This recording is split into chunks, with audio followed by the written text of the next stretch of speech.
So looking at next year, right? So over the next few months, I mean, and we've kind of alluded to it, right? There's going to be a culture shock with a lot of plans. I mean, we know 74 plans aren't going to be 5 stars next year, right? It's going to be closer to 20. I think so. In the same way with the 4.5 and the 4s, I think a lot of plans are we're going to regress back to the mean, right? And there's going to be some normalization, and cut points are going to shift, and plans are going to kind of the distribution is going to self-correct. I say self-correct. That's probably the wrong word, but get back to normalcy. I think many plans know that. I don't know that every plan knows that, the risks that they're really likely to fall back, right?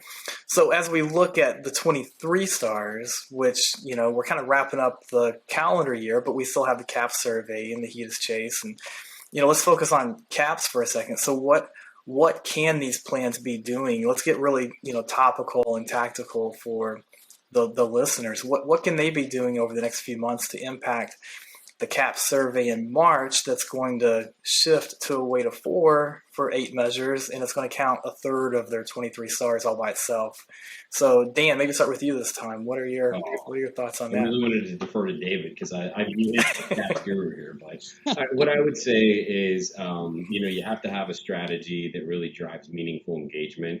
You want to capitalize on all the positives, and CAHPS is perception. There's a reality issue and there's a perception issue out there, and it's not necessarily what really happened with a member.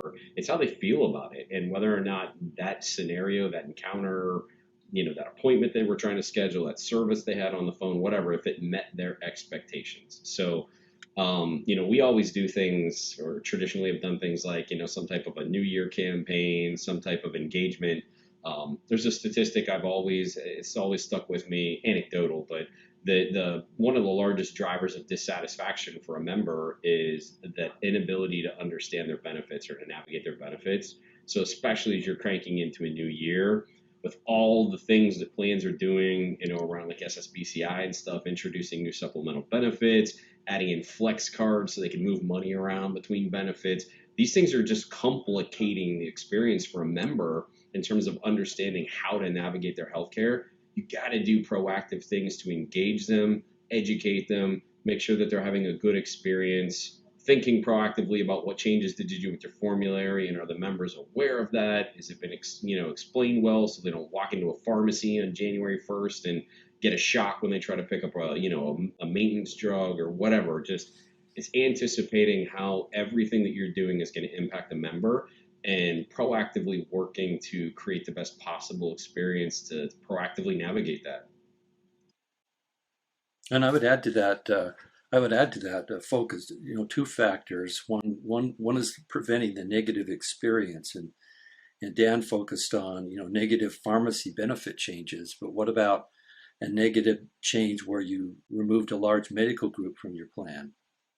Or what about a supplemental benefit that was popular with your members, but you had to cut it out to meet budgetary requirements? I mean, if you're doing those kind of negative changes, you need to start now in actively communicating. I would say phone calls to every single person that's going to be a negative benefit for, so that there's no surprises. Seniors hate to get surprises. That you need to communicate with them. And the other thing I would say is, you need to treat these CAHPS measures like HEDIS measures. You have to know who's in the denominator, who's a potential gap for CAHPS, and you need to reach out to them individually to try to switch their value perception of your plan to a positive.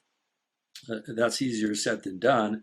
And, in some cases, there's plans out there that are doing mock CAHPS surveys, to do mock CAHPS surveys with most of their members in order to determine who is a positive, negative responder.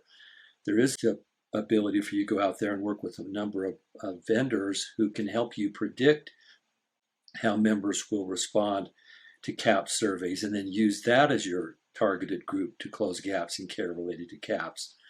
Those are the kinds of things you should be doing now, so that just like you have a gap in care closure list for, say, breast cancer screening, you have a gap in care closure list where you're reaching out to members who are potentially going to respond to your CAHPS survey negatively. You need to know who they are and reach out to them individually and personally.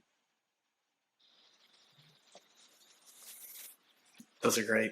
Yeah, just to kind of reiterate or to add on to a couple of those, right? Because I think those are so important. I think treating the so the CAHPS and all the member experience measures, really, right? So CAHPS will be a third of our score.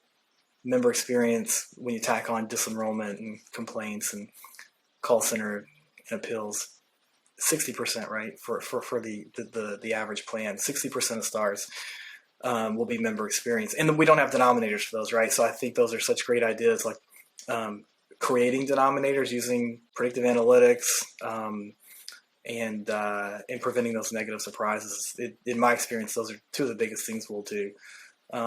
Nick, anything to add to that? I mean, frankly, well, I think, frankly, I think this warrants a whole different episode because, I think David was as usual very humble. But what I saw him accomplish this year, and obviously everybody, I suppose, they wanted to really excel at CAHPS, and they put a focus on it. And they did exactly what you guys were talking about. They actually created the whole numerator denominator thing on that side. And I'll brag on him a little bit. He took there. If I'm not wrong, I think you got all 5 stars this time in those CAHPS measures, and one of them he improved from 4 to 5 this year. Another one he improved from a 2 to a 5 in 1 year. So his little model is working, and I think if we could take maybe another episode, but dive into the tactics that David did, I think it'd be really helpful because it I worked. love that. Totally agree. Yeah, let's definitely dedicate a future episode to all things CAHPS, and I think even little things like having every employee take the CAHPS survey, right?